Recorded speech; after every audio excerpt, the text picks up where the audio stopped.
আসসালামু আলাইকুম, সবাইকে তৌকির আহমেদ ফেসবুক পেজে স্বাগতম। সম্মানিত ভিউয়ার্স, আশা করি আপনারা সবাই ভালো আছেন। আলহামদুলিল্লাহ, আমিও ভালো আছি।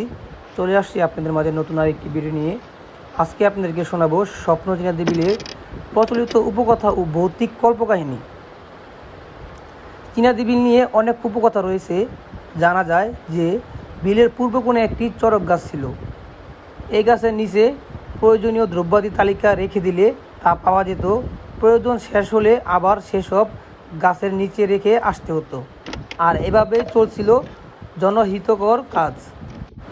কোনো এক সময় দুষ্ট প্রকৃতির কেউ কোনো একটি জিনিস রেখে দিলে বা বিনষ্ট করলে অলৌকিকভাবে দ্রব্যাদি আসা যাওয়া বন্ধ হয়ে যায়। শোনা যায় চড়ক গাছটির উপরের অংশ একজন লোক কেটে নিয়েছিল। এই কাজ করার কারণে লোকটি নির্বংশ হয়েছিল। অতি পুরাতন চড়ক গাছের অর্ধাংশ এখনও রয়েছে, যেটির বয়স অনেক বেশি হলেও তা মরে বা শুকিয়ে যাচ্ছে না। কালের সাক্ষী হয়ে এখনও তা দাঁড়িয়ে আছে। এলাকার কথিত আছে, এ বিলে একসময় দেওয়ান মান্নান খানের স্বর্ণের কোষা, নৌকা ও পবনের বইটা ছিল। আশ্চর্যজনক হলো যে সেই কোষা ও বইটা শুধু মানুষের উপকারে ব্যবহৃত হতো। কোনো একদিন অসুর জাতীয় লোকেরা কোষাটি বেয়ে দক্ষিণ দিকে যাচ্ছিল। যাওয়ার সময় সমস্ত পথ খাল হয়ে মেঘনা নদীতে পতিত হতে হতে এক সময় তা অদৃশ্য হয়ে যায়।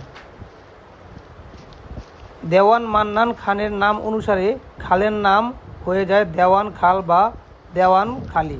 খালের চিহ্ন এখনও বর্তমান এবং খালটি বহমান।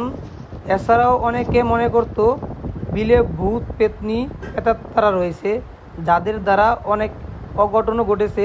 তবে বিল পারে মানুষেরা এগুলিকে তেমন পাত্তা দেয় না।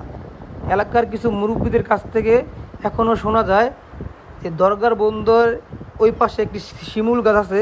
শিমুল গাছের থেকে মাঝে মাঝে রাত্রিবেলায় নির্ঘুম রাতে আগুন উঠতো দুইটা, একটি আগুন আরেকটি আগুনকে দৌড়াতো। এটা এলাকার যারা মাছ ধরে রাত্রেবেলায় এরা বলে থাকে। বন্ধুরা, আপনারা যদি আমার পেজে নতুন হয়ে থাকেন অবশ্যই আমার পেজটি লাইক, কমেন্ট এবং শেয়ার করতে ভুলবেন না। আর আমার ভিডিও যদি ভালো লাগে তাহলে অবশ্যই ভিডিওটি শেয়ার করে দিবেন আপনার বন্ধুদেরকে দেখানোর জন্য। তো স্বপ্ন চীনা বিলে সম্পর্কে ভিডিও পেতে অবশ্যই আমার পেজটি ফলো করে দিবেন। তো বন্ধুরা, আজকে এই পর্যন্তই। দেখা হবে নতুন অন্য কোনো ভিডিওতে। সে পর্যন্ত সবাই ভালো থাকবেন। সবার সুস্বাস্থ্য কামনা করছি। আল্লাহ হাফিজ।